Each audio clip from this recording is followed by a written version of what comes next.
Welcome to SOS for Your Life, Emergency Wisdom for Everyday Life. I'm your host, Susie St. Angelo, and thanks for being here. Today's episode is called A Functional Medicine Approach to All Things Health.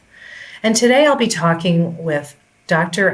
Chapa, a leading expert in natural health with over 2 decades of experience in detoxification, gut health, and energy restoration.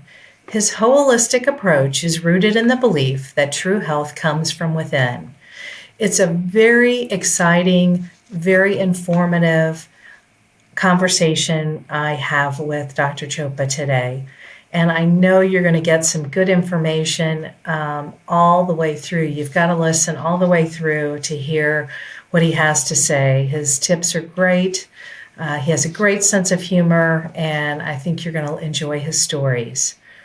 You know, this podcast is for you if you know you want to change something. Maybe it's your career, your health, or another aspect of your life. And you might be wondering if this is the right age or stage in life to make that change. And you don't know where to start. You've come to the right place.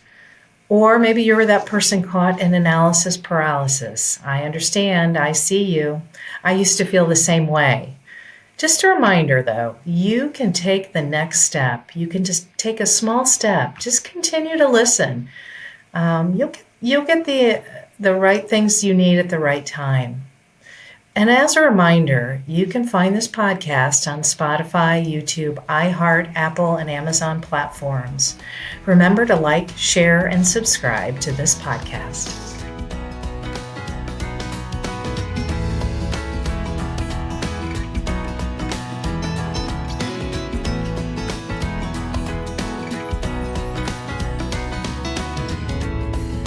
So now let's get into today's episode and meet my guest, Dr. Chapa. Hi, Dr. Chapa. How are you today? Miss Susie, good to see you. How are things? I am great. I cannot be more thrilled to be on your show today and just excited to share with your listeners, the many facets and the approaches to functional medicine, wellness, alternative ways of living, better ways of living, ways that I know we'd all agree, probably opinionated, but this is what my clinical practice has taught me. So I'm really happy to, be a part of your world and your listeners' world and hope to add some value. Oh, I know you will. I've been thrilled that you've agreed to be on here, and I'm a big believer in functional medicine. I talk the talk and I walk the walk.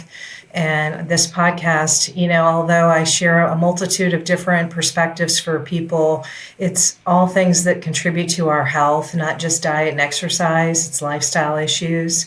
And I think being a better informed human being allows us to make better choices for us that are specific to us.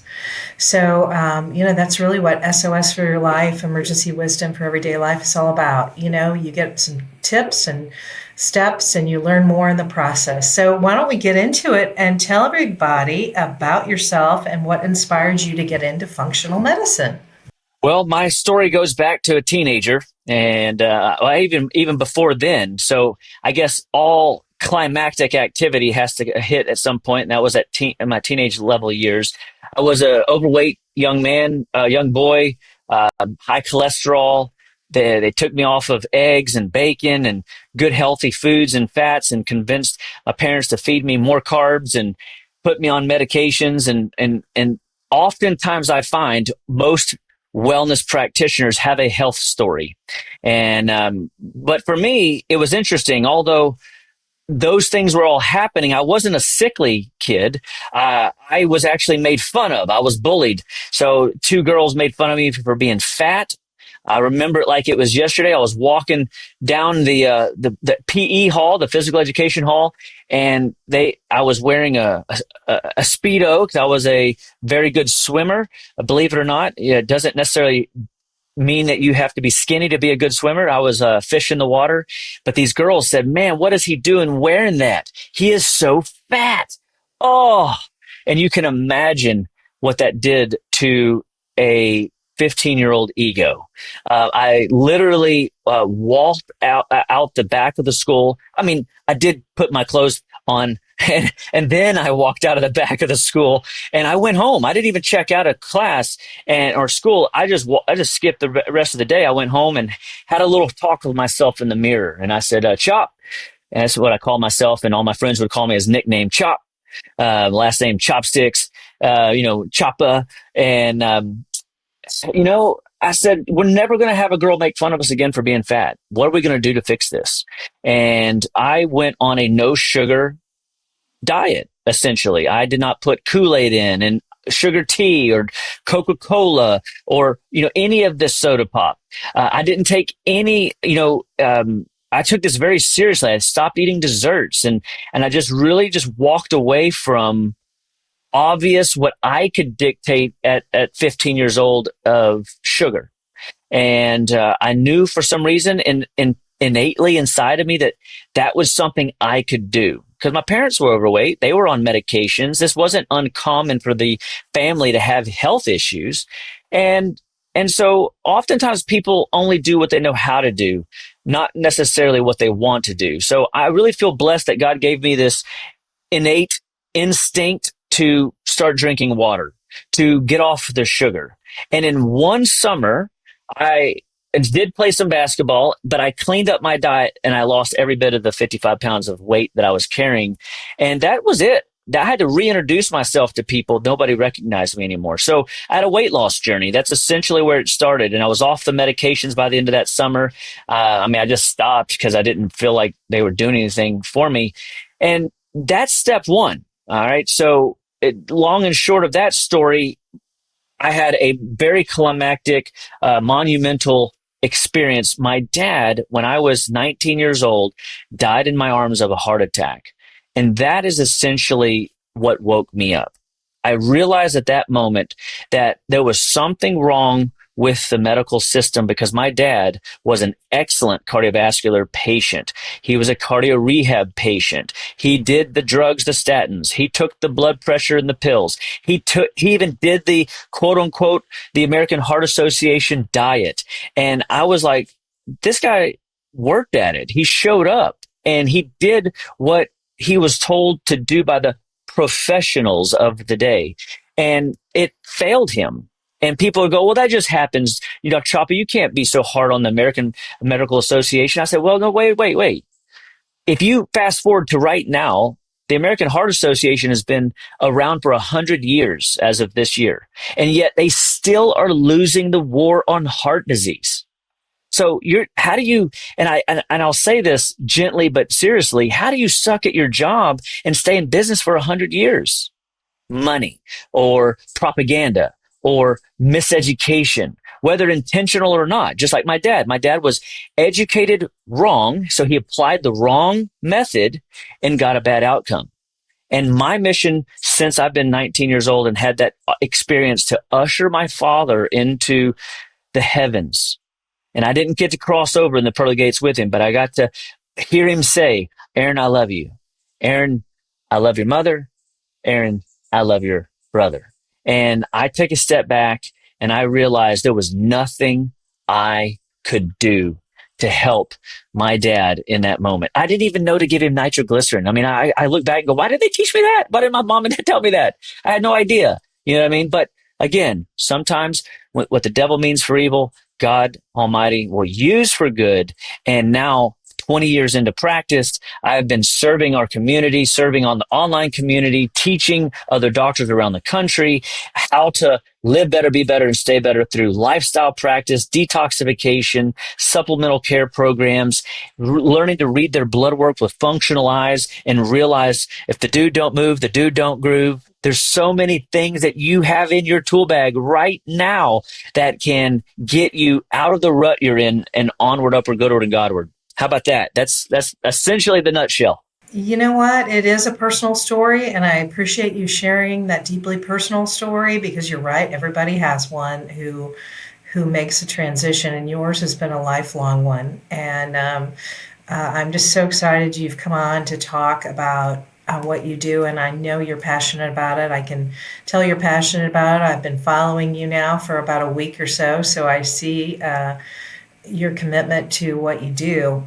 Can you tell, and I already know this, so this is for our listeners and viewers, can you tell us what differs between functional medicine and conventional approaches? Absolutely. That's excellent. So the conventional way is essentially a pill for an ill.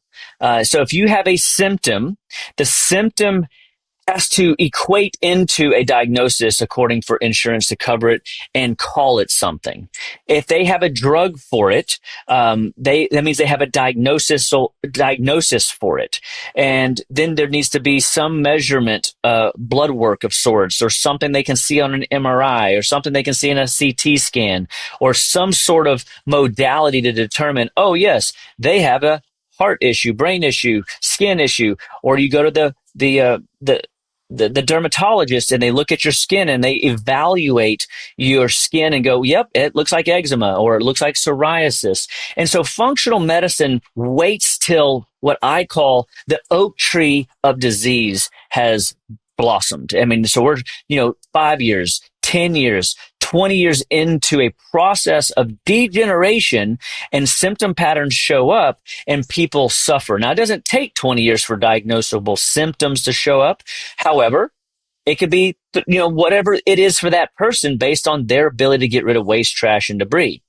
So medicine in the conventional sense waits till the issue is very difficult to manage, and they manage it with chemicals, surgeries, whereas the functional approach comes in and says, wait, whoa, whoa, whoa, let's take a step back, right? And so instead of evaluating you from just a cardiovascular perspective, the specialized place, or the neurological perspective, the neuro guys, personal experience in either brain or spine, or the skin doctor, your derm, or your pulmonology doctor, your lung, where you have these breakdowns in the system, and then you go and you get this little, guy looking at the micro instead of taking a functional approach where we take a step back and we look at you functionally at the macro. We go, whoa, whoa, whoa, what part of this watch tells time?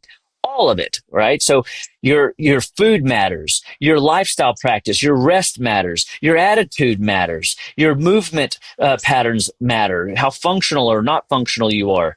Yeah, for sure. And so what happens is then you find a functional practitioner, and we can then start asking you better questions. Hey, that acid reflux issue that you've been having for the last 5 years, and now they're calling it Barrett's esophagus, or they're going to call it, colitis, or they're going to call it nausea to the stomach, and you're going to be put on all these pills. That acid reflux was your first check engine light left unchecked that turned into something more, something medicatable. Right? So functionally, we can ask better questions of what's happening in your body, where your body's breaking down. We can look at your blood work differently, and we can evaluate your blood work from a perspective of what's called functional review in a functional lens, where we look at you and looking for weeds in your garden. If you've got weeds in your garden, man, I can just bend over and pull one of those babies up. It doesn't hurt my back. It doesn't hurt the body. It's very painless. Whereas if I have to knock down an oak tree, I got to get professionals out there that know what they're doing. I don't want that to fall on the house. I don't want that to fall on somebody or damage the neighbor's home. I mean, and your body is an ecosystem, head to toe, toes to nose, inside and out. And every part of it is interacting with each other. And so from a functional perspective, we are looking at the body through a lens of what part of the watch tells time. So just because you have knee pain doesn't mean we're going and looking at your knee. It could be your liver. It could be your gallbladder. Just because you have skin issues doesn't mean that we're going to go and look at your skin. It could be digestive, liver, gallbladder, lymphatic even.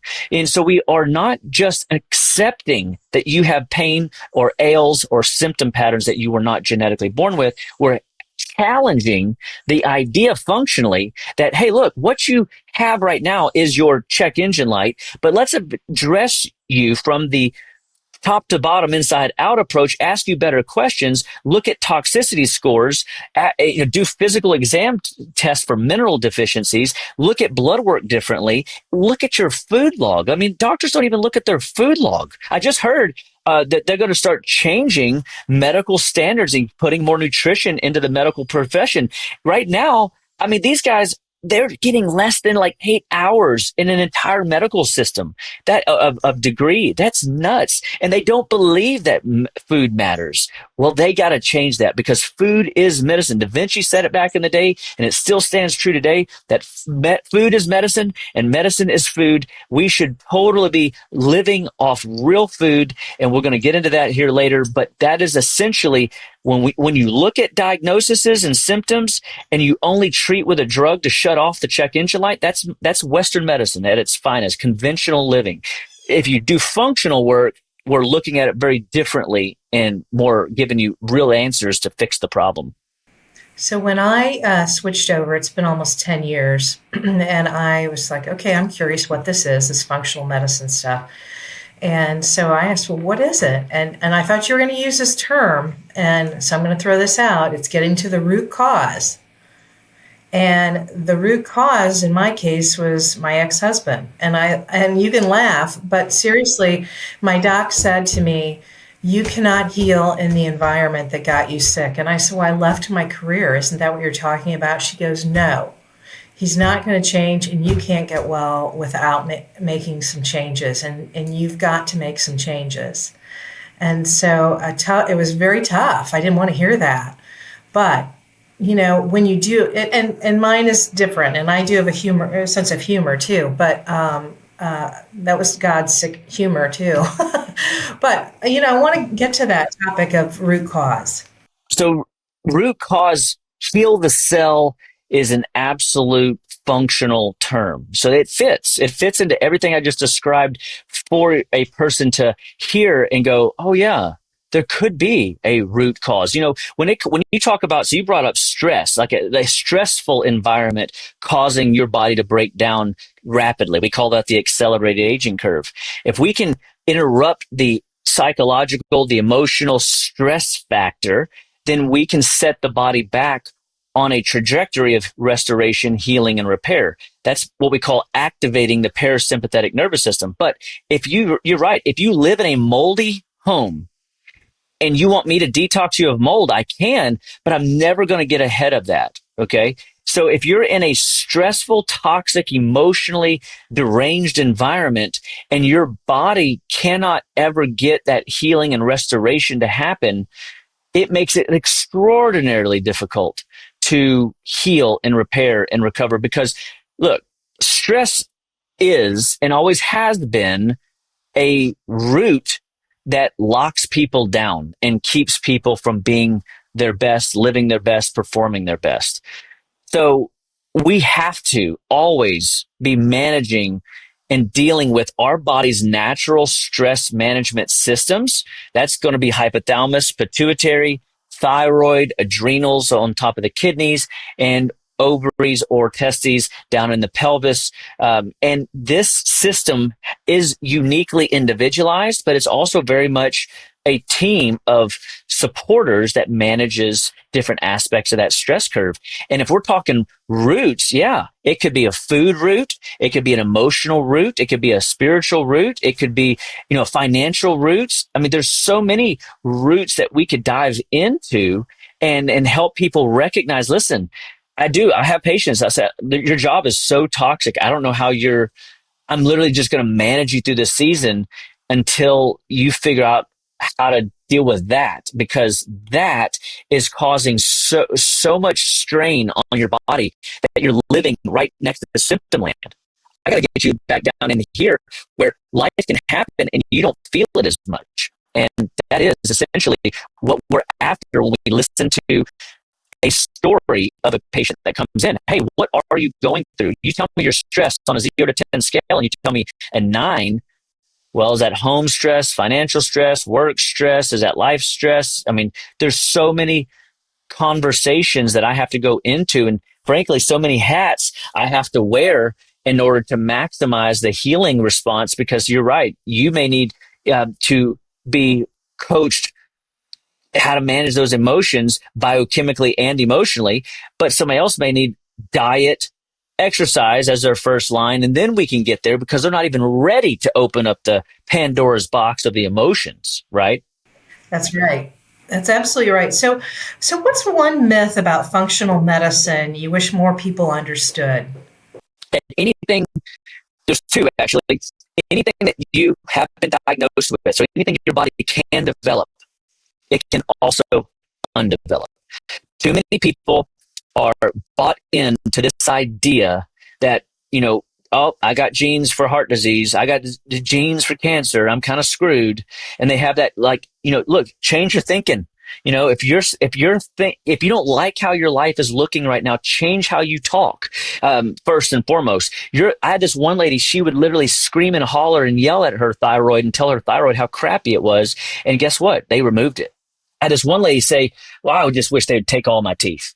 And guess what? She has no teeth. And so it is fascinating, the power of the tongue. This little tongue, so says the book of James in the Bible, controls the whole body.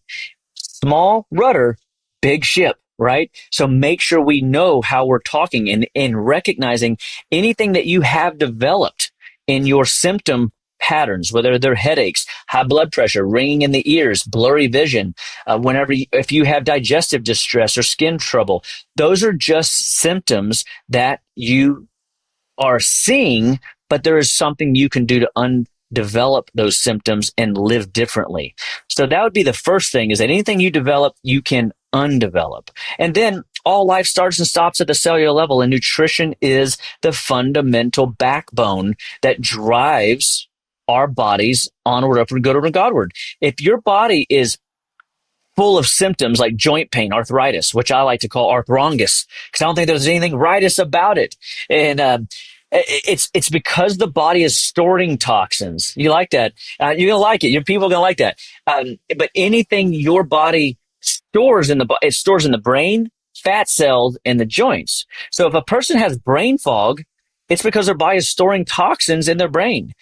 If they have weight issues or metabolic syndrome X issues or whatever we're going to call it, they are storing toxins in fat cells. And a fat cell can swell up 7 times the size of normal. Wow, that is crazy.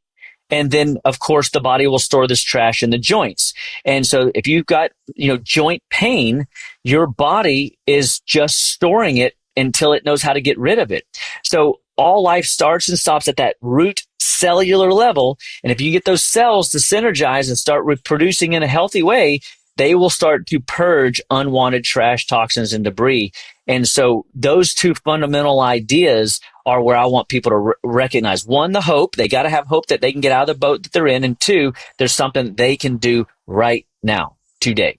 Yep, I fully agree with that. And nothing will make people change when they're faced with something very serious, I believe, personally. But unfortunately, a lot of times we have to be we're up against our precipice a lot of times, before we change. Okay, Dr. Chapa, let's switch gears to food additives. I want to talk about what are the most concerning food additives from your perspective. I have, and would love to give these to you. You could put them, in a link or somehow to your audience, but they're called the 4 deadly food additives. And these 4 deadly food additives are something that every one of us are being exposed to day in and day out. They are on many dining tables at restaurants. They are at every fast food chain under the sun. They are in most people's cupboard refrigerators. They're in people's backpacks. They're everywhere. And so we will start with, I don't know which one I want to start with. These are all, again, they're additives, right? So these are chemicals. So I always like to say to people, these are not foods. That's a different list. Okay.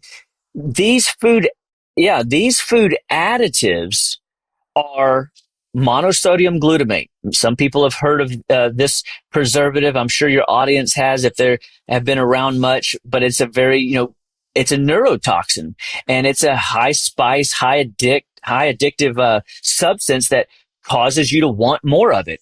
And that's a lot of times why you see, labels that say, I bet you can't eat just one, right? You've seen that. And many of you probably know who that is. And these people that have those claims are because they're using additives like MSG, monosodium glutamate, which is a known neurostimulant and will burn out neurons in your brain, which will cause migraines. It will cause headaches, whether they are one-sided headaches, basilar headaches, pressure headaches, eyeball headaches, and these symptoms are not normal. They're common, right? And what do people do when they typically take a when they have a headache? What do they take another drug, right?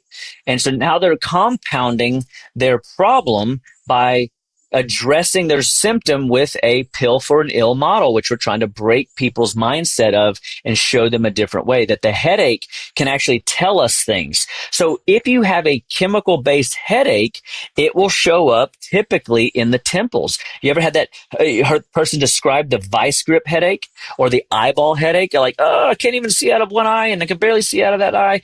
That is a chemical induced headache more often than not. And MSG oftentimes is at the root of that.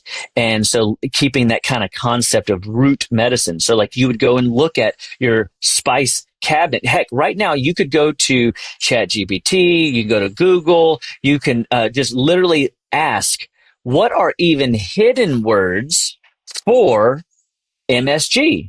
And you would be shocked at the laundry list. And it is in your cupboard spices. It is in 99% of every spice purchased on the market or that restaurants use in their food. Even the fancy steakhouses that are quote unquote better quality, they are using also these heavy chemical loaded spices. So that's one. That's number one. Okay. So we have to address that. And some people would argue the order. I'm putting this in an order for your people because I feel like the last one will have to really kind of dive in a little bit deeper. But the second one would be artificial sugars. So I call this the blue stuff, the pink stuff, and the yellow stuff. And most people know what that stuff is. It's at every dining restaurant that you go to and you peel it open and it's an artificial sweetener. And when you use things like aspartame, the blue stuff, or sucralose, the yellow stuff, or saccharin, the pink stuff, you are again putting in bioburden chemicals into your physiology and asking your body to sort that mess. And so these have been known to use for biochemical warfare. These things go down and convert into other substrates and substances that are chemically not only addictive, but also very detrimental to in driving inflammation into our body. And I was sitting in a class, as frankly, my X-ray physiology board review class. The doctor gets up and says, all right, guys, I got to teach everybody this before we start board reviews, because if I see it on your desk, it's my job to educate you. When I educate you, you can no longer claim ignorance. And you can go look up all this that I'm about to tell you. None of this is, my opinion. And he went on this literally 25, 35-minute rant about artificial sugars being used for biochemical warfare in the wars, for mind control.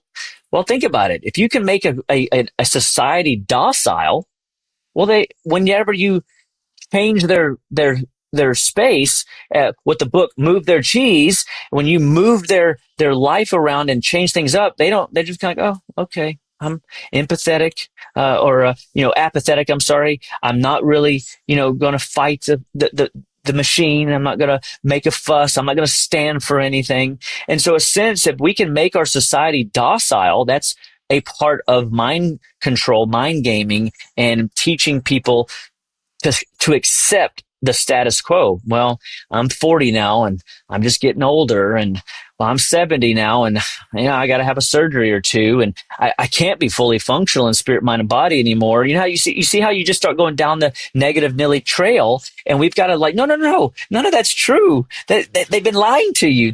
You've been pumped full of 20,000 pharmaceutical ads, and they just brainwashed you. Yes, it happens, and I don't want to be negative, but you got to understand you are a product of what you allow in to your mind. If you listen and watch ugly things, you're going to think ugly thoughts. If you think and watch healthy and mindful things, and you are genuinely treating your body like a garden, and you're pruning what needs to be pruned and taking out what needs to be taken out, all of a sudden the soil births better fruit, love, joy, peace, patience, goodness, faithfulness, gentleness, and kindness, self-control, where not only are you're patient, not docile, you're patient, but you're still strong, and you can still muster up the courage to be bold and courageous, as we've been called to do in Joshua 1:9. And so that's number two, is these artificial sugars have to be completely thrown out of your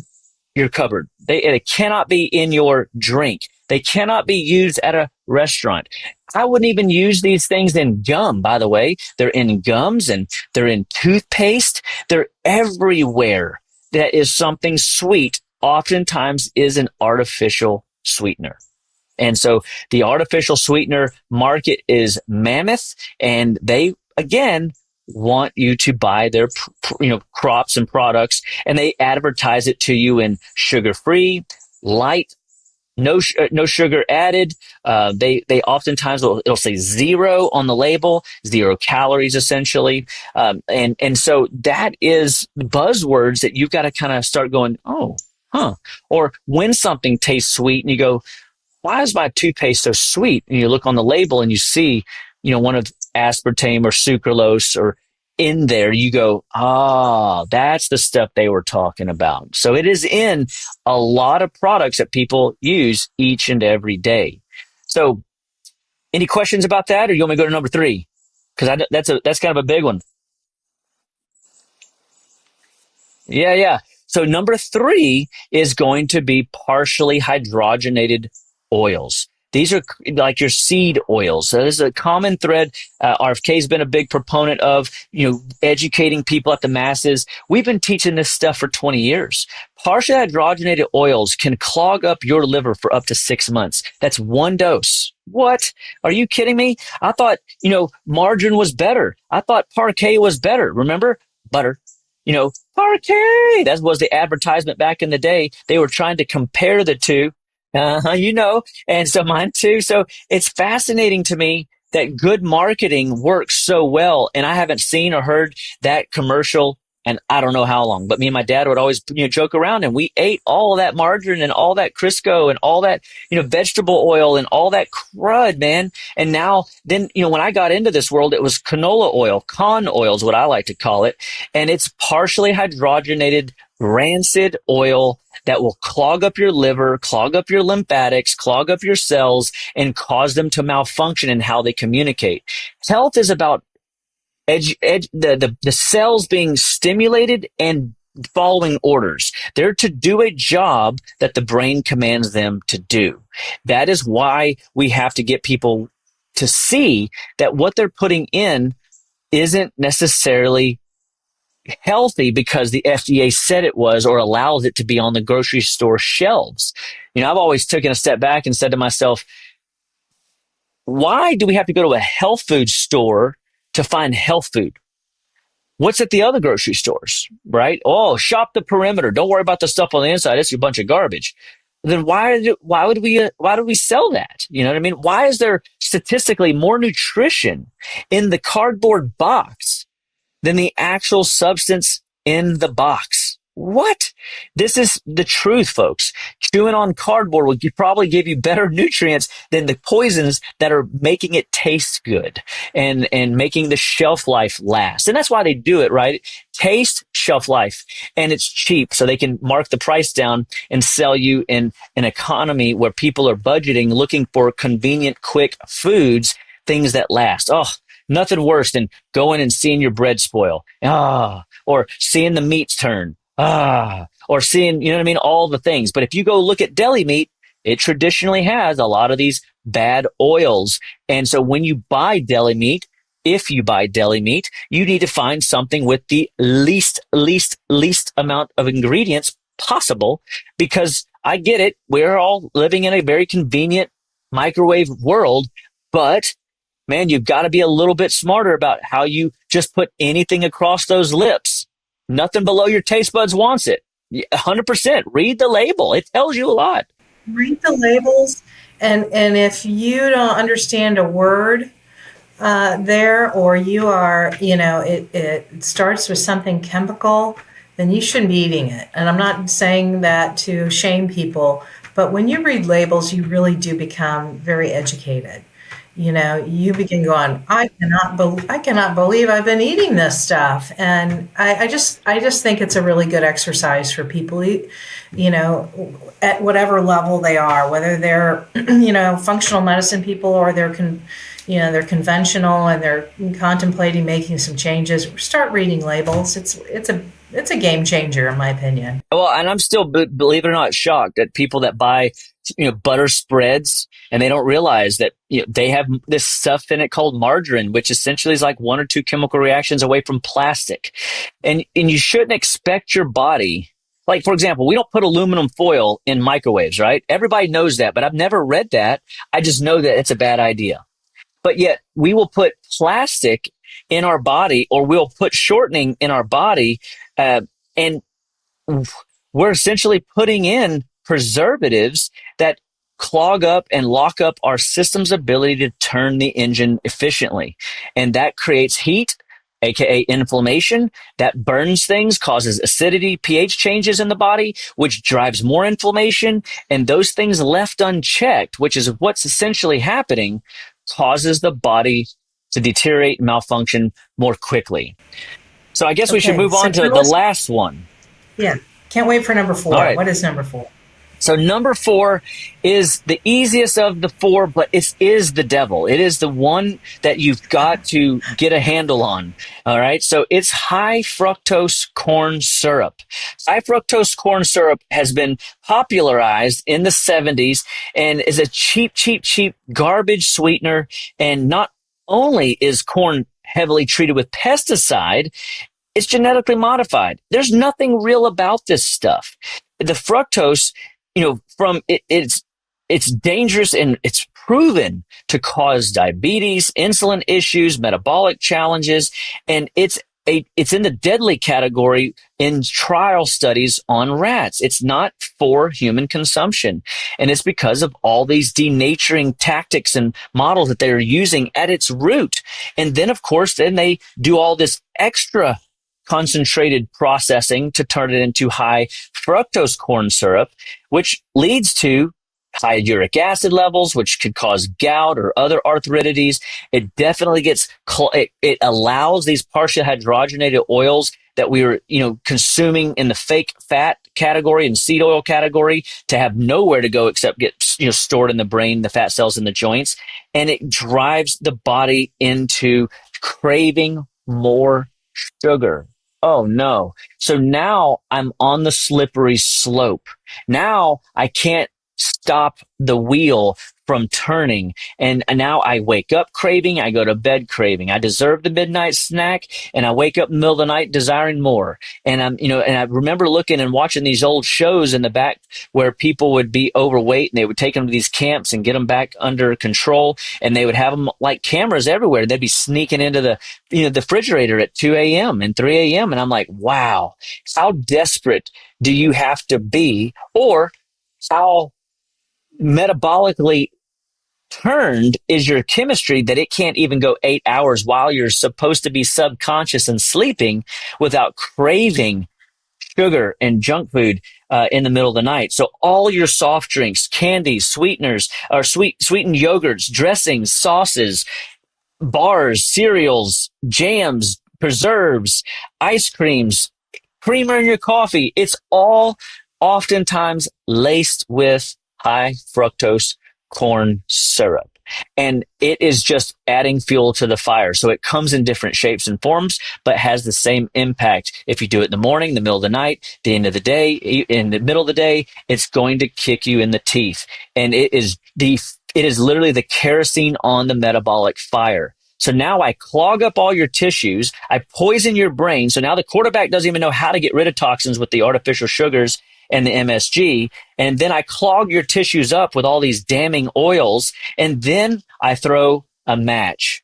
So now I'm locked in and I can't get out. And it's the metabolic spiral. And that's why we call these the four deadly food additives. I mean, I add something else about this. You talked at the first one, the MSGs, about all the hidden words for MSGs. I would do the same thing with high fructose sugar. I would research all the different names for that because that comes in many forms too. 100%. And so, we don't have enough time to go through every one of those. But to your point, a part of your message and mine is people taking the bull by the horns and recognizing that you have to do some of work on your side. Because here's the deal. If you just take our word for it, you'll take somebody else's word for it.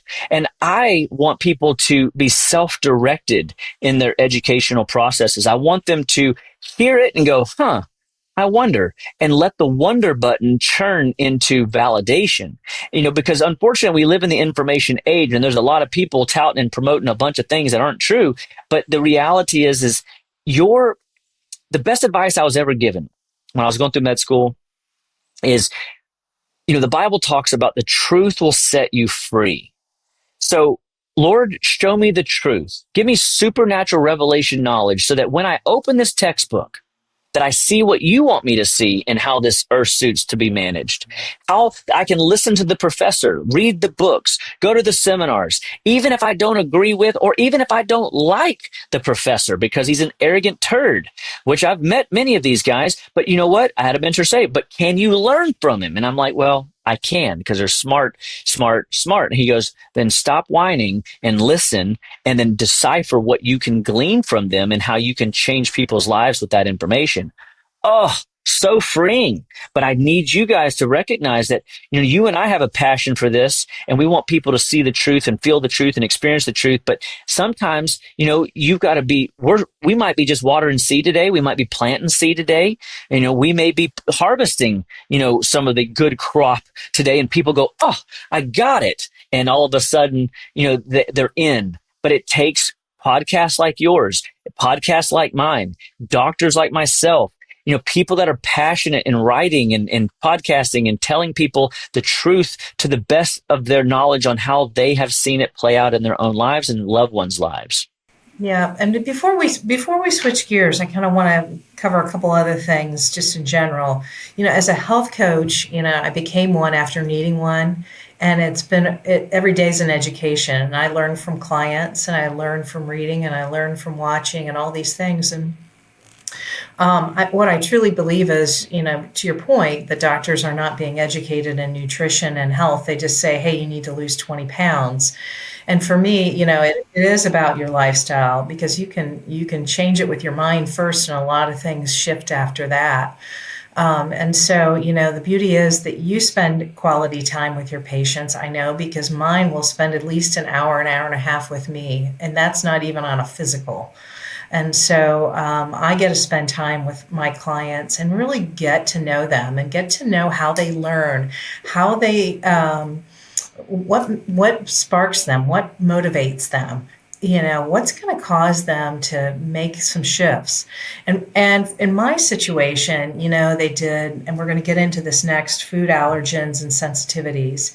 But you talked a little bit about inflammation, and I think there's and I see that more and more, a huge problem with inflammation as a result of these additives and allergens. But talk about gut health, because one sentence I heard and I repeat over and over again, your gut is your second brain. The brain and gut connection. And believe it or not, and I think it's worth, noting in this, there is a brain bowel connection, gut connection. There is a brain heart connection. There's a brain thyroid and endocrine connection. There's a brain pelvis connection, all the pelvic systems. So the brain has connections to all these organ systems. And so I really want to just, from a 50,000 foot view for a quick moment, go, all right, this brain gut axis that you've heard about, that people have actually talked about, written books about, there's also brain other systems connections as well. But the brain gut connection is such a big deal because exactly what you just said, it is your second brain. I might even contest that it is your first brain because it manufactures 3 million more neurotransmitters than your brain actually has. Think about that for a quick moment. 3 million to 1? How's that possible? Well, because that is your manufacturing facility. Here's the power of the gut, okay? The digestive tract is digesting food for you. It's absorbing food for you. It's also assimilating nutrients for you, like neurotransmitters or B vitamins, for example. And it's excreting waste, trash, and debris all inside that 28 feet of tubing. Isn't that wild? And so that tissue is so imperative that when it gets leaky and starts to break open and those gap junctions start to tear apart and things start seeping across the membranes, it's like you leaving the doors open and wondering why your house is hot or why people are breaking in. And so, things that you don't want in are getting in and things you don't want out are getting out. And that creates opportunity for error. So the gut lining is a tube from your mouth to your hiney. And so if an ant went in your mouth and crawled through your 28 feet of intestine and went out your backside, he never technically went inside of you until he's invited across the layers in the membranes into the blood supply, for which then he travels to wherever the body takes it. So the gut becomes such an important part of the wellness journey because without a healthy digestive tract, you cannot digest, you cannot absorb, you cannot assimilate or build or manufacture, whatever word we want to use there. And unfortunately, you can't excrete well. And I will tell you, I have built an entire practice on two things: bowel health and detoxification. You take care of those two things and 95% of most of the things you're struggling with go away. I had this 14-year-old girl come in to see me, nausea, digestive upset, acid reflux. They wanted to put her on acid reflux medications. Do you know how barbaric that is? We're going to turn off your major digestive system, the stomach. Bob Marshall, who used to, he's passed now, but great nutrition scientist, said if there's one system in the body that he's going to focus on, it's the stomach. You take care of the stomach because the stomach protects you from pathogens or bugs on your food. It helps you break down certain, the proteins in your body into something that your small intestine knows what to do with it. Like nothing like a package showing up to your front door and you're looking at it and going, that's too big, I can't get that in. And then you just leave it there for 2 weeks. No, you bought it for a reason. We've got to now figure out how to get your body to break it down in such a way so that it will then absolutely positively be useful for which you purchased it. And so the stomach could be our very first line of defense in taking care of the whole system as a whole. Not that chewing's not important. It is. And making sure that we're creating an environment for good opportunity to eat well and thrive in a eat in a non-stressful environment. Because again, the concept of sympathetic and parasympathetic, that conversation of stress again, sabotages your digestive processes because it's fight or flight. Nobody is running from a grizzly bear going, I'd like to have a picnic right now. No, what are they saying? They're like, I gotta run, right? The parasympathetic system is your rest and digest system. That rest and digest system becomes your healing and restoration system. And so eating and digesting should happen in a place where you are at peace and you are in a still spot. And look, I'm guilty of it. We're all guilty of it. I know we live in the first century or whatever. And my gosh, we are all running, hard and running fast. So it's not always physically running from the grizzly bear. Sometimes it's the grizzly bear in our mind, and so this is all a part of digestive health and managing stress, making sure that you're resting well, staying the obvious, staying hydrated. I mean, how many people come in and they're not putting in, yeah. I even have a backup one just in case, that one runs out, as we're talking. But the reality is so many people have acid reflux and they have heart problems and they have headaches and they're just simply dehydrated. There's a book called The Body's Many Cries for Water. It's actually a PDF, I think now. I think it's out of print, but you can download it, and it's 400 pages of story after story of this medical doctor that simply treated his patients with water. Wow. Are you kidding me? I mean, and so that is something to note.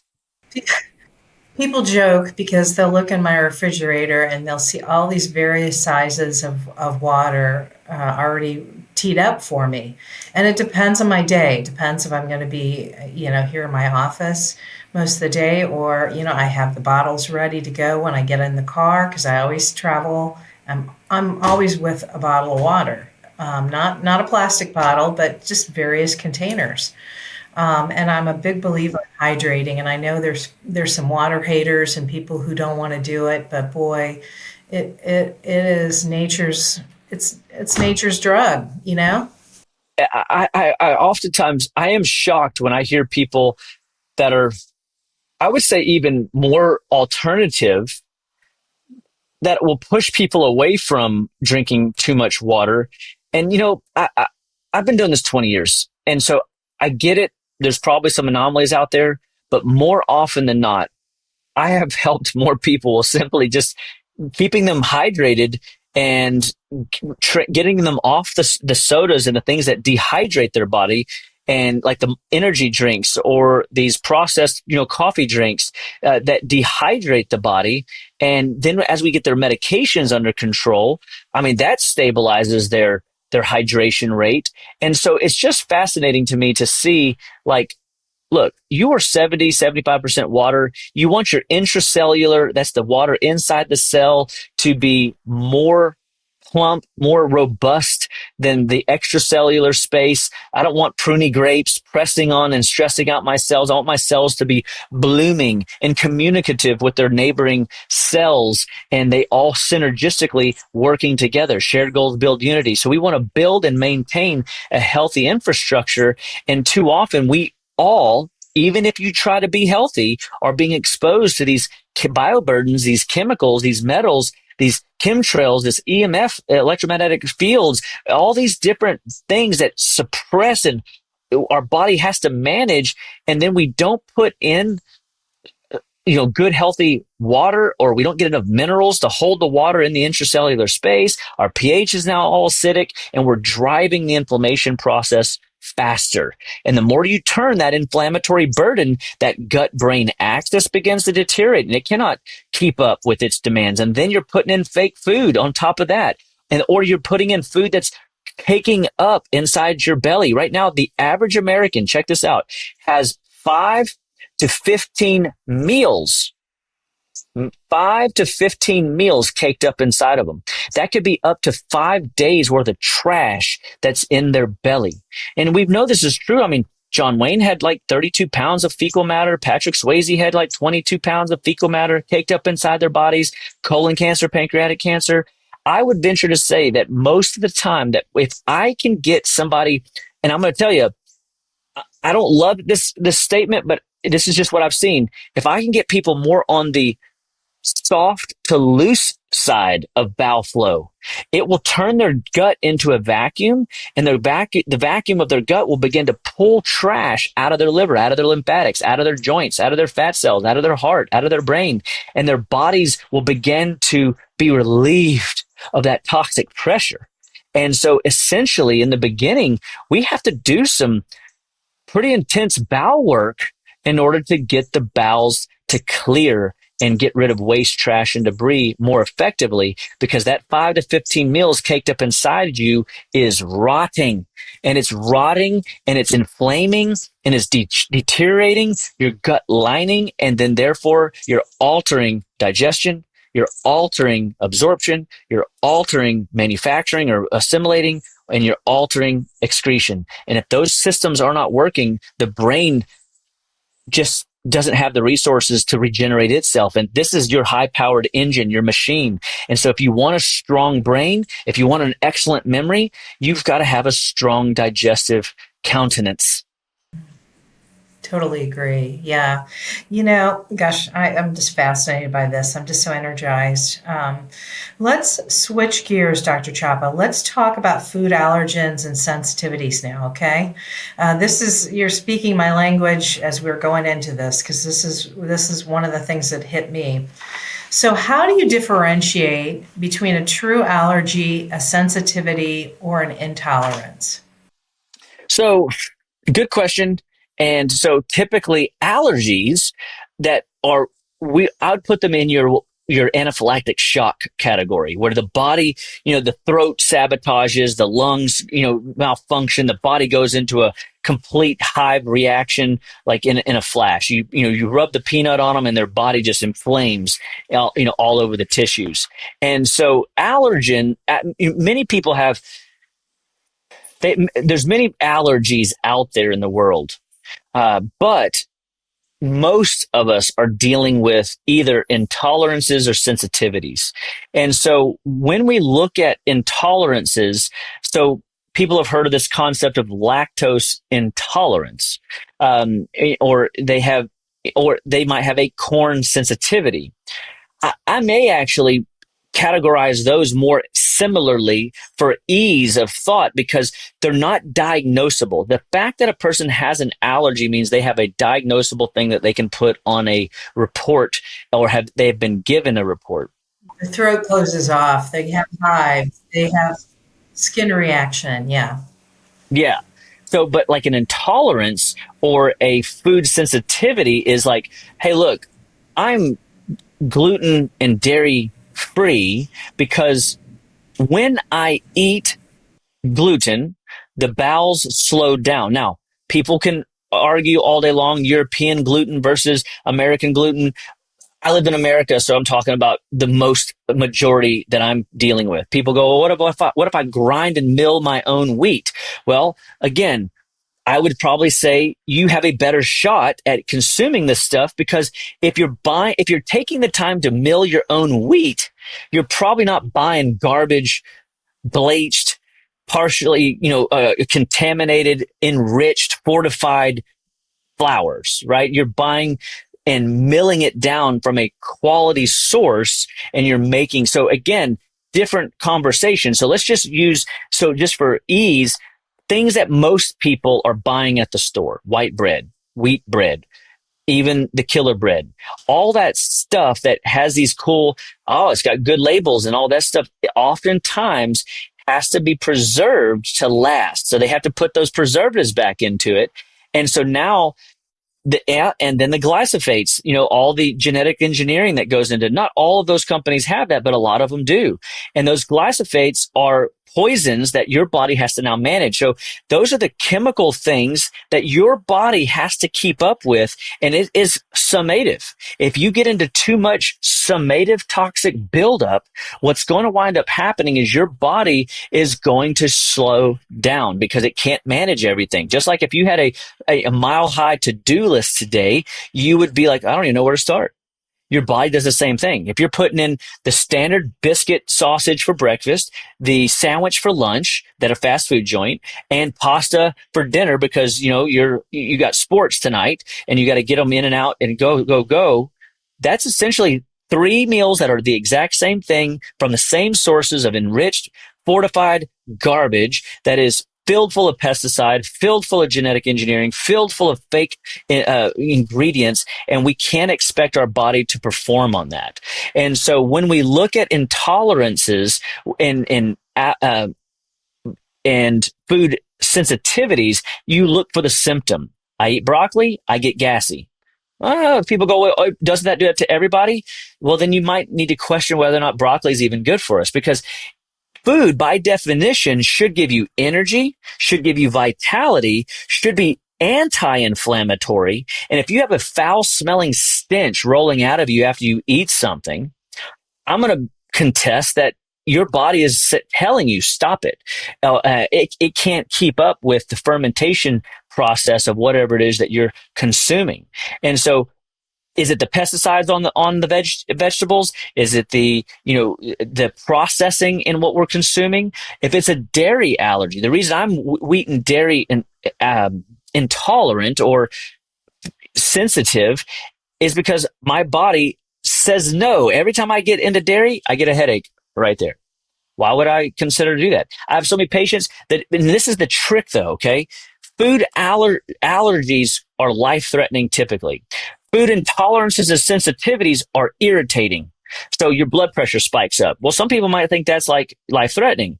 Well, you got to ask the question, did the body do something stupid, or did the body go, shoot, I need to pump up my jets so I can burn this stuff out? And it will try to do that to help you. So the blood pressure spike might not be a bad thing, but it sure is a check engine light. And when you get check engine light symptom patterns that you that you didn't wake up with, you weren't genetically born with, and it happens every time you eat certain foods. And just because you don't know the food doesn't mean it's not happening. It's just you're not aware. And we've got to retrain you on how to like do this work to find intolerances and find these sensitivities. And all of a sudden, the gas goes away, the constipation goes away, the headaches go away, the blood pressure stabilizes, the skin rashes go away, those little milk spots all over the backs of the arms goes away. And people go, how'd you know I had those? And I can see you. Get to the Chapa. You know what I mean?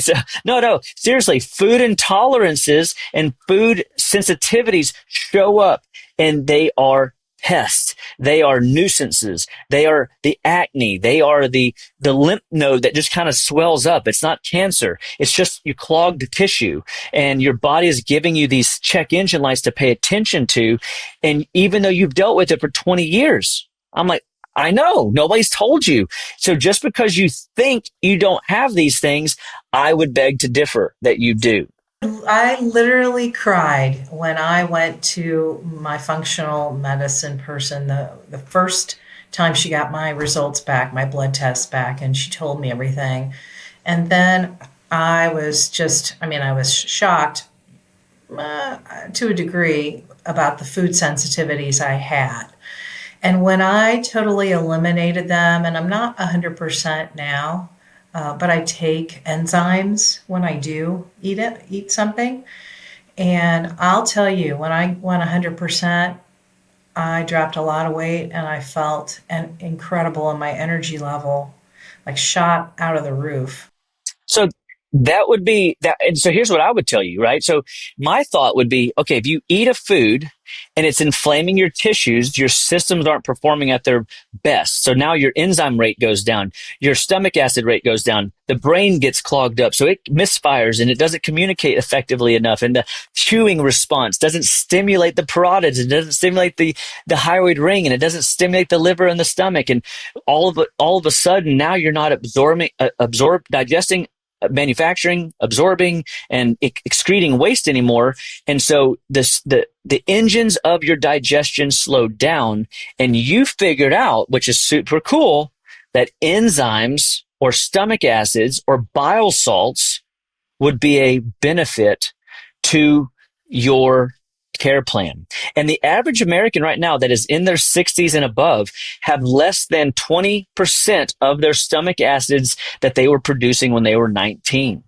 Well, that's because we've been eating fake make-believe food for the last 40 years. And so your body did not keep up with the maintenancing of the chief cells of the stomach, or that microbiome health of the gut lining. And all of a sudden, you're 70% efficient, and you're missing 30% of your, your digestive power, your absorbing power, your manufacturing power. And now you have symptoms, and a lot of these people are treating it with Tums, any type of like prescription antacid.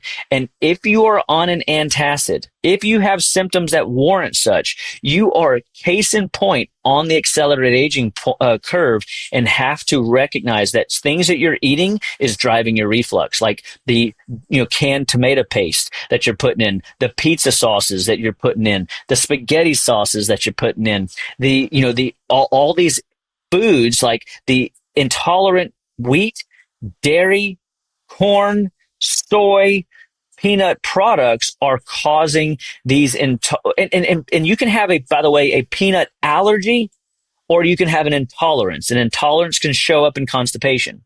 So again, allergies more severe, intolerance and sensitivities less severe, and they're more of a nuisance, and you just got to pay attention to food is medicine. So if you eat a food and you have something happen, and most people don't even know it's happening because they just like assume that these are normal occurrences.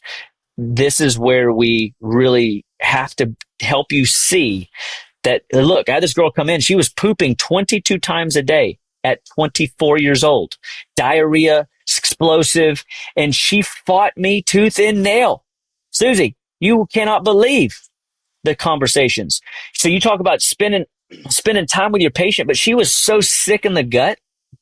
She was mean and angry and frustrated and pissed at the world. And finally, I mean, heaven forbid I made any dietary recommendations. She's like, I won't do that. And she was just bah, bah, bah. And I was like, listen, I get it, but just do 2 weeks. I'm not asking you forever. We got to run the test. The test, she goes, there's got to be a blood test. There's got to be a food. There is, but they're expensive. And oftentimes they miss stuff. So let's be more productive in how we approach your body. Well, she did 90% no dairy, 4 bowel movements a day, almost in 72 hours. And she suffered for 4 years. That to me almost sounds allergy. You understand? Even though it's not life threatening, and it's still unfortunately in the intolerant category. But I'm telling you, 22 diarrhea, explosive bowel movements a day to 4 in 72 hours. And she suffered like that for 4 years, not months, not weeks, not days, years. That's a lot of inflammation. She came in at her 8-week checkup just a couple weeks back. She goes, I'm well. I'm good. Like life is good. And you know what's most interesting? Going back to that brain bowel connection, she's nice. Those neurotransmitters started producing in such a way. She was kind. She was pleasant. She was actually pretty. She like you know what I mean? Like sometimes people that are kind and they smile, you go, who are you? You're gorgeous. And then sometimes when they're like, and you're like, and you're like, you know, how do I get out of this room fast? And you just, yes, exactly. And the reality, guys, is gut health influences brain health, influences emotional health, influences the exercise, the lifestyle, moving and grooving, the sleep. You could start just there. Take care of the brain and the gut and the brain, and you take care of these tissues and watch. The system will begin to heal. And sometimes in a matter of 3 to 4 days. I mean, wow, that gets me excited. And I see this every day. For 20 years, I've seen it, and I never take it for granted that I still see miracles every day. And you know what? I love hearing these stories and these success stories because people can be really cynical and they can push back, and until they see it for themselves, they tend to not believe. But I will say this: I've been constantly reminded that some of these women who have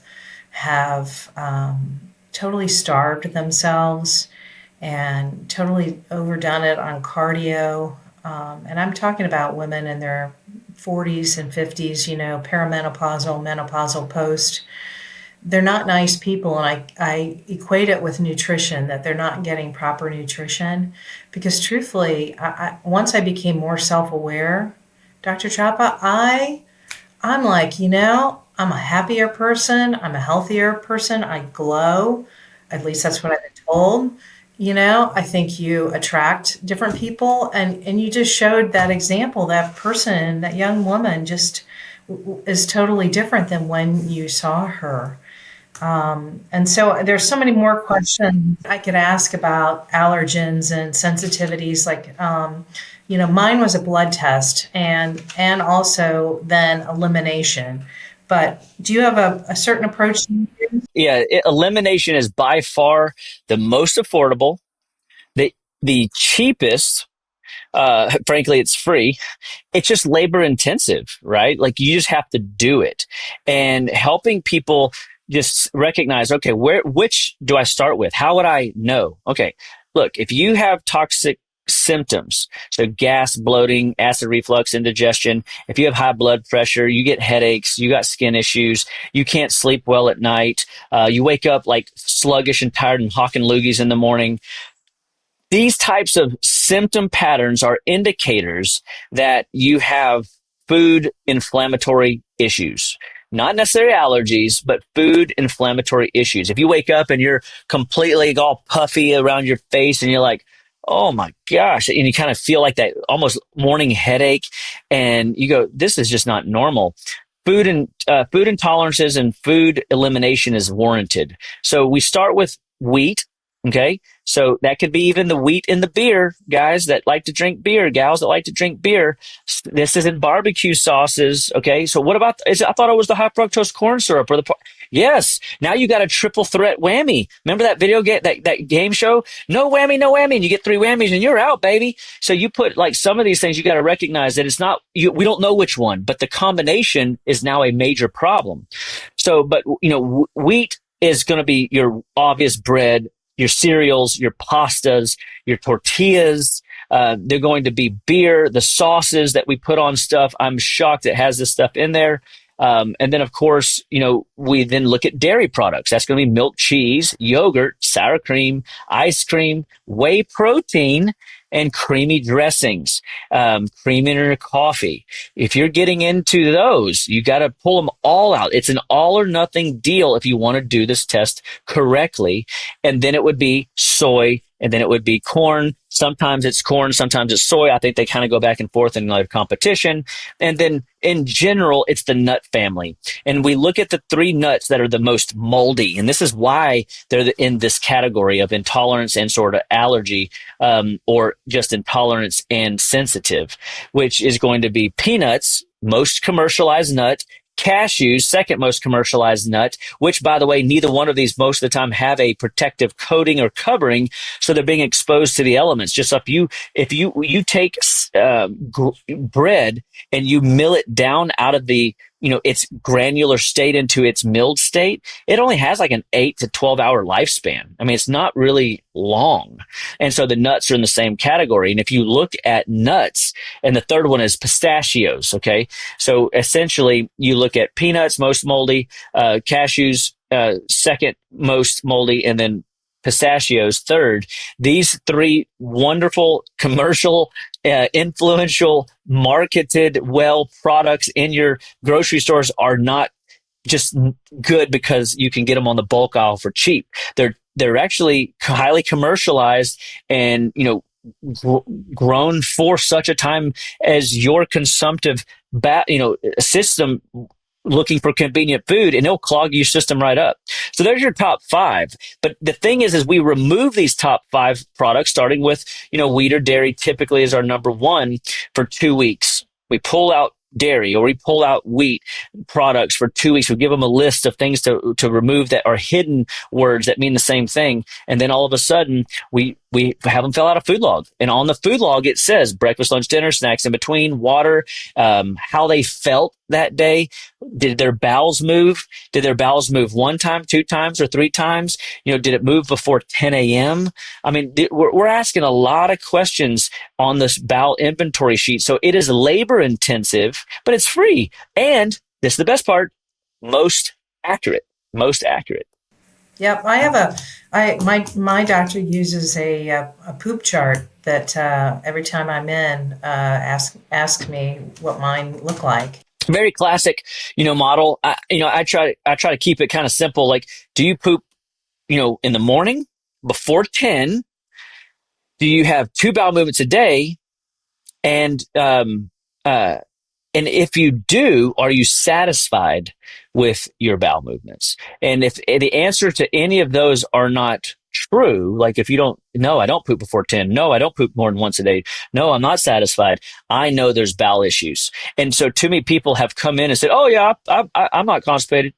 Well, they don't know the definition of constipated. So I don't even I just help them understand that if they're not pooping within 3 hours of waking up, for those shift workers out there, and if they are not having 2 bowel movements a day, if they're not satisfied with their poop, then I know that we've got an issue to work with. Yeah, very good, very simple. As we talk, we're both really passionate about this, and we've made our changes. And for the person who's listening to this, I don't want them to be alarmed, but I want them to become educated, and and also, to really listen to your body and pay attention to what is different and what is showing up and your symptoms, and write them down. Keep it in your notes in your phone, somewhere where it's like, this doesn't seem right. And I do that when I get to my functional doctor. I'll go, back in May I was having a problem with XYZ. Is that normal? It's asking question, it's being educated. And so, part of our education today is the challenges we're facing in eating well in the United States. And I want you to talk about some of the biggest barriers to eating healthy in the U.S. Can you talk about that? Man, first and foremost, it's convenience. The convenient, I don't have time for that. That's the excuse I get a ton. And I have to just help people realize that, look, an ounce of prevention is worth a pound of cure. If you are not satisfied with your health goals, if you're not reaching your health goals, you've got to evaluate the diet. So first and foremost, the major challenge is great marketing. By the time a person is, 7 years into the world, they've been advertised to like 20 to 25,000 hours or something nuts. I don't even know if that math exactly works, but it's exorbitant. It's huge marketing from the time the baby's looking at the little things floating around their carousel in their cribs. So we are programmed early. So we have to recognize that there's a food marketing dollar that is desiring you to buy whatever they're selling, which is, healthy protein, convenient bars, shakes, mixes, convenient food out in the world. And so convenience is one of those things that we have to recognize. You cannot treat your body less than. Most of us treat our dogs and cats better than we treat ourselves. We treat our cars better than we treat ourselves. We never miss that 3,000, 5,000, engine oil check. We never not take our car in and get those tires rotated. We've been trained very well. Heck, and we don't take care of our teeth either, but interestingly, a lot of people still go in every 6 months, Johnny on the spot.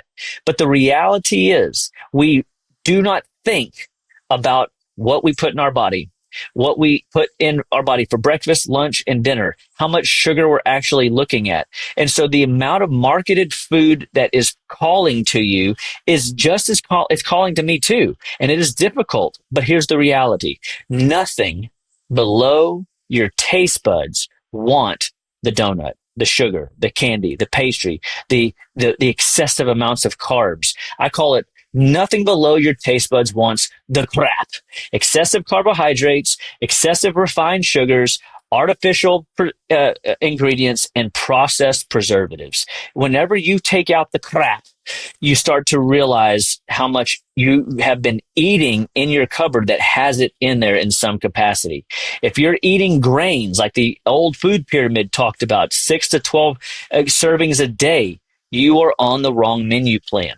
No one, more today, but less in my experiential 20 years, taught a lot of the true blue fat adapted state versus the carb state. We're still teaching people to count calories, that a calorie is a calorie. It's just a measure of energy and da-da-da-da-da. But the reality is food is actually medicine. So if you put in the wrong fuel, the wrong calories, it's going to fuel and sabotage, short circuit systems in the body on the regular. So number one, food confusion. Do I eat more carbs? Do I eat less carbs? I don't know, Doc. I genuinely don't know. I can't stop myself from pulling into the fast food.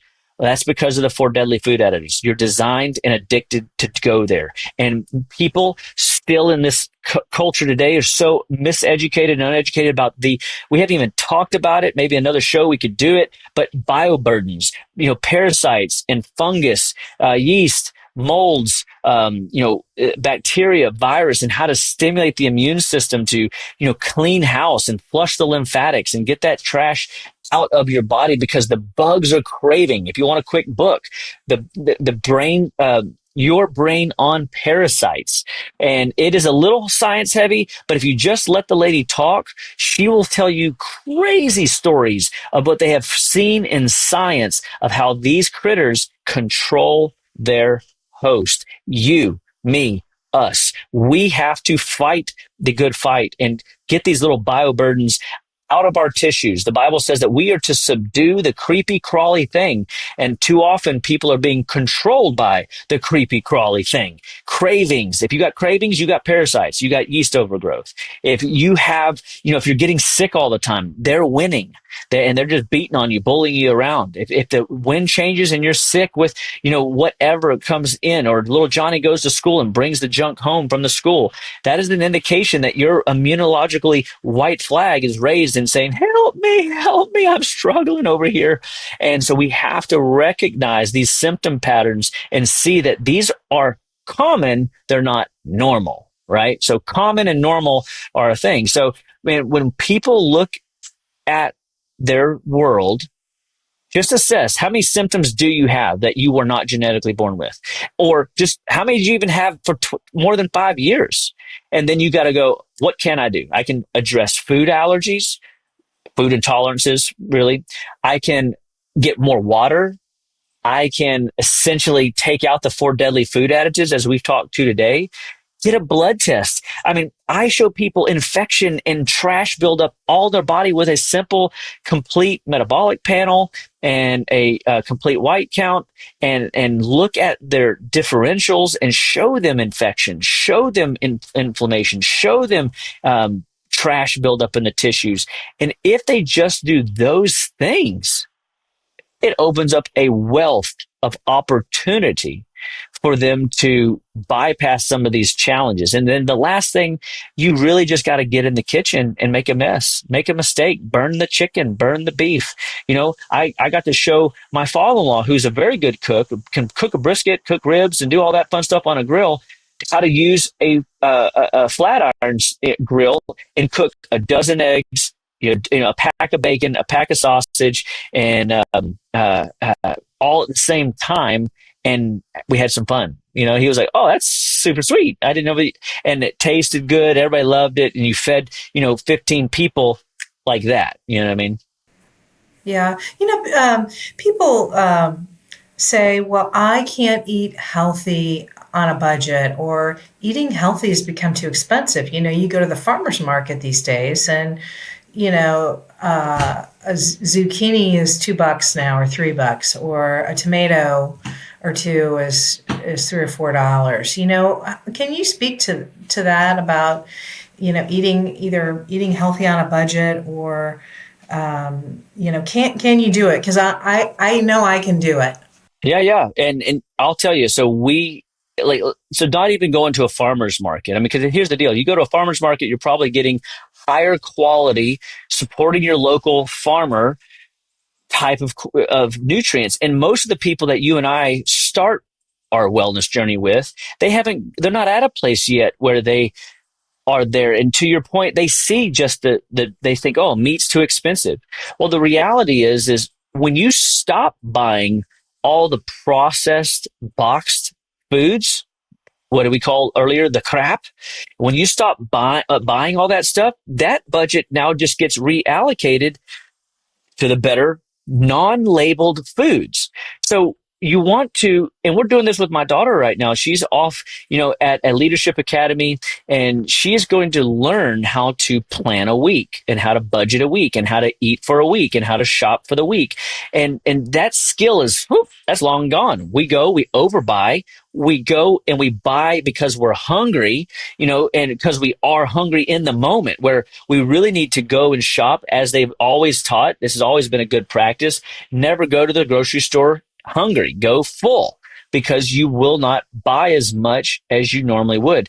But you've got to walk past the desserts, walk the perimeter, more foods with no labels. And when you have these foods with no labels, you really do. It's that part is actually the easy part. The hard part is, what do I do with an eggplant? Or what is an eggplant, right?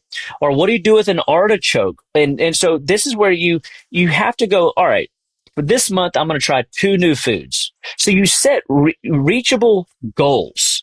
I'm going to try 1 new food that I've never eaten before.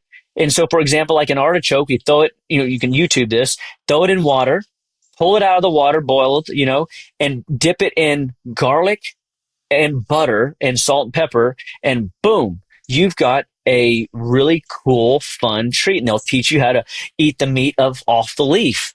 And as long as you're not getting gassed up on the backside of it, or it's not causing 24 bowel movements a day, or causing you migraine headaches, then that's a food you can eat. You know what I mean? Yeah, and you've also put something into your system where you're not eating the same things. You're challenging your gut, and you're changing it up. Yeah, and I think, rotation is not a bad. We are pretty mechanistic, I believe, as a biochemistry. So we don't need a whole robust. I mean, for example, panda bears, they only eat 3 types of bamboo. So they have a pretty, sensitive system. Now, their system is a little, maybe set up a little different than ours. Cows are a little different than ours. I get it. But, at the end of the day, I mean, we have a stomach first for a reason. We are to really eat heavier loaded protein foods as an abundance. Chicken, fish, turkey, eggs, shrimp, lamb, beef, and anything that I like to say with a mother or father. If it has a mother or father, then you should, that's acceptable eating. And your stomach is designed to break that down. And then you've got right behind that your bile salts from the liver and the gallbladder to basically break down the fat component so that the small intestine can break it down into its constituent parts so that it can assimilate, okay? It can manufacture, it can do all that digestion and absorption we talked about earlier, and then sets you up for good excretion. And even in the excretion, your body is still pulling off some of the water before you make the hairpin turn for exit.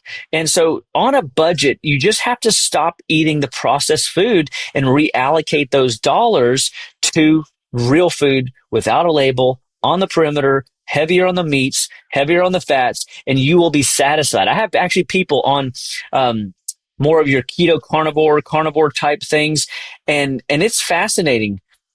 You're not as hungry.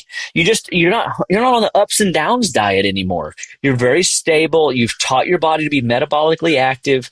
And it's fascinating to watch inflammation crash down. It's amazing to watch people go, I just feel better. And I'm like, yeah, when you take sugar out of your diet, high fructose corn syrup, the 4 deadly food additives, these 5 inflammatory foods off your, intake list, your body begins to perform at new levels, and you will find a way to buy. My daughter just learned how to cut up a whole chicken instead of buying chicken breast or chicken legs, because it's cheaper to buy the whole bird, go home and cut it up, throw it in an Insta oven, right? And she just made her own rotisserie bird. And now she's got meal for 3 days, and she's fired up about that. And I go, girlfriend, that's awesome. That is budget eating. That is real food eating. That is anti-inflammatory. What else could we ask for? Yeah, nothing. That is awesome. Okay, we're gonna finish this up by some rapid fire questions. What is one food you always keep in your kitchen? Beef for sure. Beef and chicken. Okay. What's a wellness trend you think is overrated? A wellness trend that is overrated. Work out more.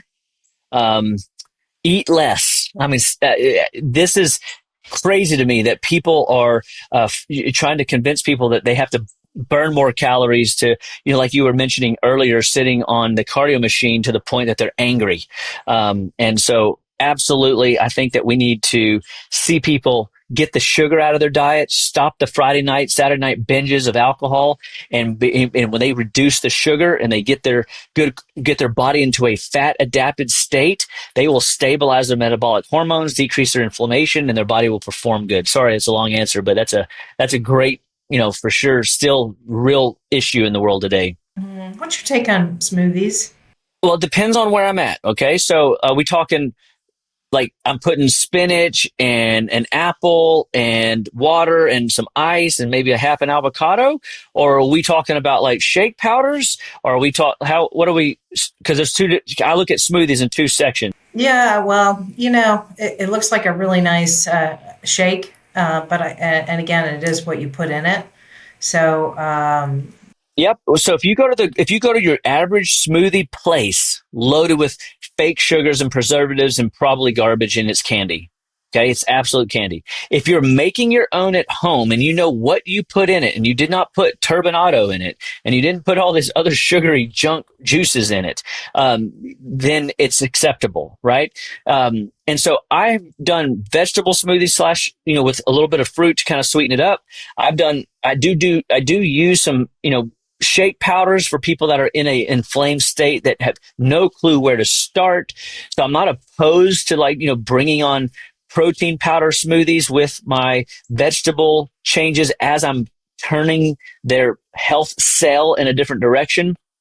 I'm even open to detoxes with juice. I went, 2 times, 38 days on a solid food vacation. I call it the juice diet. And I mean, you talk about amazing. Now, I love the concept. It's just difficult because if most people are not getting up and going to juice for an hour and 15 minutes. To make a gallon and a half of juice for myself every day took me an hour and 15 minutes, start to finish. I didn't think it was a big deal. I just listened to sermons. I listened to podcasts. I listened to stuff while I'm sitting over there juicing, and I jarred up and I go to town and I had fun. And I did it for 38 days, not once, but twice. I know people that have gone longer than that. But for me, I always want to, detox is a part of my world. So these are tools. Apple detoxes for gallbladder flushes. I do, the first 21 days of our detox in a box promotes to be, basically vegetarian for 10 days to give your body like you said, a challenge. And then day 11 through 21, we bring back the proteins, and then we observe. What do you notice? What do you feel? How's your bowels? How's your inflammation? How's your blood pressure? What's your blood work look like at day 18? And it's fascinating to see how the body begins to just, turn on a dime just like that. So I do use smoothies. I do use shakes. I personally am more in the food arena at this point. I don't really blend. I don't do a lot of that stuff anymore. I eat food. Okay. So I don't do smoothies anymore. I don't go to the smoothie places anymore. But there was a season, and I feel like it was a part of my journey, and I learned a lot. Now I know a lot of those places were filled full of junk, and I too, the professional, was deceived. So you got to know that most people that are selling a product at a commercial level that is a franchise is probably got an ingredient list designed for you to keep returning. Favorite book or resource for someone new to functional medicine? Oh, wow. So I'll tell you, the Whole30 is a diet book and a resource education book. I don't know if the original print, not the original print, but the most latest edition, I think it's more of kind of like Cliff Notes, but the original print was a very good education on real food. The Whole30, WHOLE, was designed to get people to eat real food, no shakes, no smoothies for 30 days. And that has turned the sell for a lot of people and helping them see that these are the recipes. And it was cool. No sugar, no high starches, no grains, no garbage in processed ingredients, and the inflammation rate just plummeted. Their energy skyrocketed. Their body's ability to perform well again was amazing, and it taught them to get in the kitchen and slow down a bit. Great book. If you want a good educational book that I really like, the Getting Back to the Basics of Health and Nutrition by Mary Frost. Super cool book, little book, easy to read, and will teach you a ton of stuff about how we got here, the history of food, the soil, and how important the soil is that our animals are eating off of and our plants are grown out of. And so we can start to see, like, even down to how what you eat changes the dynamics of your jawline and teeth. And so overall health and wellness, great resource, tons of good data, easy read. So those are two goodies that you could start with. Repeat it, Getting Back to the Basics of Health And Nutrition by Mary Frost. Yep. And Nutrition by Mary Frost. Okay. Okay, so I asked this of all my guests. What's your SOS? What's a simple step or two for someone who's listening or watching this podcast that they can take away, just that'll help them out? Take the next step. Man, first and foremost, what is the words coming out of your mouth? Are you still holding fast your confession of faith without wavering? For the God who has promised is faithful. Hebrews 10:23, one of my favorite passages in the Bible, because we have to have hope to make change. And so if you're suffering with symptom patterns, anything your body can develop, it can undevelop. First and foremost, know that that is a truth. All life starts and stops at the cellular level. Nutrition is the fundamental driver. If you want good health, you got to get the inflammation rate down. It's from the food. You've got to see these 4 deadly food additives. Go review that. Put it on your refrigerator. The top 5 inflammatory foods that we talked about. Put that on your refrigerator. Be mindful. Inventory how much of that you're getting into in the next 2 weeks, and watch what happens. When you pull it out, you will see headaches, blood pressure, skin, digestion. Everything will improve, and you will go, how's that even possible? Because food is medicine and medicine is food. And I think ultimately, lastly, for me, everything comes down to like knowing where my help comes from. Like I'm going to be praying, Lord, show me the truth. Teach me the way. Like help me know that I can get out of this funk and filth that I'm in, because the world wants you to buy their garbage. They want you to mental garbage as well as food garbage. And so controlling what comes into the mind, what comes into the mouth, and making good, healthy practices, whether it's exercise. I brought my daughter up to this program, like I said, this leadership academy out here in Arkansas, and I brought my club bells. I brought my kettlebells, and I have worked out on the lakefront every morning for 45 minutes to an hour. And people go, "Why? You're on vacation." Well, I'm not really on vacation. I brought her here to work, and it was a job yesterday. And I'm and here's what I'll tell you though: your body wants to move and groove, so move and groove. And if the dude don't move, the dude don't groove. So we've got to make sure that you're walking up and down the hills, that you're active and functional, that you're alive and well, and that you're thinking well, that you're reading these books, listening to these podcasts, sharing these messages with your friends, family, and loved ones. Build a tribe that you can enroll in, because if you hang around people that are constantly naysayers and cynical, they are missing out. You need to go find new eagles to fly with and recognize that you are a product of the books you read, the podcast you're listening to, the words that you're speaking, and you've got to recognize it's your life, it's your health, it's your choice. And we want you to make the best possible choice. So at drchapawellness.com, I have a lot of podcasts up there that I like to interview different, medical professionals as well, because I learned from them through interviewing, but I too want people to get the ideas. An idea will rarely interrupt you. You got to go dig this stuff out, and it's your life, your health, your choice to do so. And it's so many great tools and practices that you can apply day in and day out. So if it's simple, one step, if it's one thing, assess your bowels. If your bowels are slow and sluggish, if you're not satisfied, if you're not having 2 bowel movements a day, if you're not pooping within the first 3 hours of waking up, you have a medical inflammatory challenge, and you will see it progress into something worse. So let's address the root cause at the gut level. It's a huge, huge, huge place to start. Absolutely. So is there anything else? We covered a lot, and I'd love to have you back on with some other topics. Is there anything else that you'd like to share that we didn't talk about? I think we gave them a lot. And the reality is, I got a ton. I mean, we could go into some blood works. Essentially, like every Monday night, I teach, different classes on my Facebook social, and I'm always just trying to do outreach. Like education's so imperative. And really, you know what it would be? Everybody that's listening, share this with one person, two persons, and think about, who do you know that has a symptom: headache, high blood pressure, skin issue. They have some sort of medical diagnosis. They have, some sort of digestive challenge, sleep challenge. This message will help every one of those people in some capacity. And you can help spread the word. And so getting people on board with the grassroots, so there's your root word again, effort is powerful. And so we want to make sure that we are doing this work together and building what I call the wellness warrior tribe, and that are going out and making these life changes. And guess what's going to happen? Just like that lady who was inflamed and irritable and agitated and frustrated and pissed off at the world, when she started getting healthier, she became more fruitful and kinder and loving and frankly more beautiful. And it was just really cool to watch the transformation. And ultimately, that's what I want to see for you, for all of us, for us to live well, be well, and stay well through our life, our choice, so that we can be an example to others and point people to the truth of how God designed this body to work, and for people to recognize where their help comes from on the journey and give thanks every day. Yeah, amen, brother. So where can people find you, Dr. Chapa? drchapawellness.com.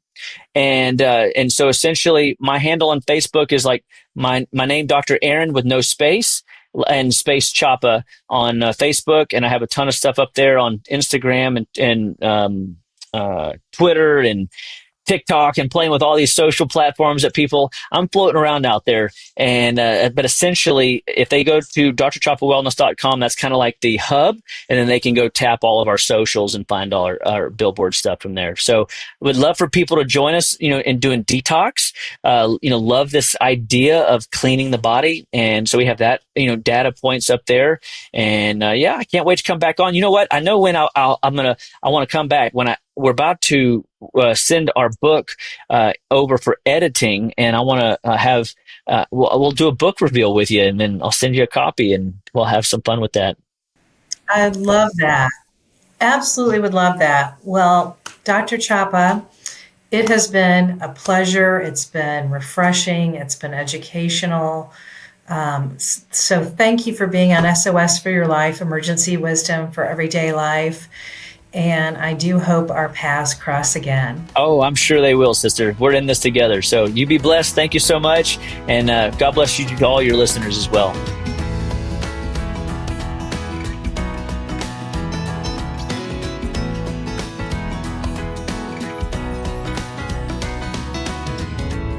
Well, friends, sadly, that's all the time we have today. Thank you for listening or watching SOS for Your Life, Emergency Wisdom for Everyday Life. And thank you, Dr. Aaron Chapa, for joining me today. This episode was really just a wonderful opportunity to talk more about functional medicine and to clarify what it is, and to talk about the difference between functional medicine and conventional medicine, and to really talk about root cause and gut health and detoxification and inflammation and all sorts of allergens and additives and ways that we can improve our health by just reading labels and paying attention to what's in our food. Food is medicine. You've said that over and over again during this podcast. So a quick reminder on how you can support this podcast: like, share, and subscribe. You can always send me a review. You can send me a question, and it might be answered on another episode. I'm happy to add you to my email newsletter. And if you're interested in health coaching, I'd be more than happy to talk to you about that as well. So until next time, take care, and I hope our paths cross again.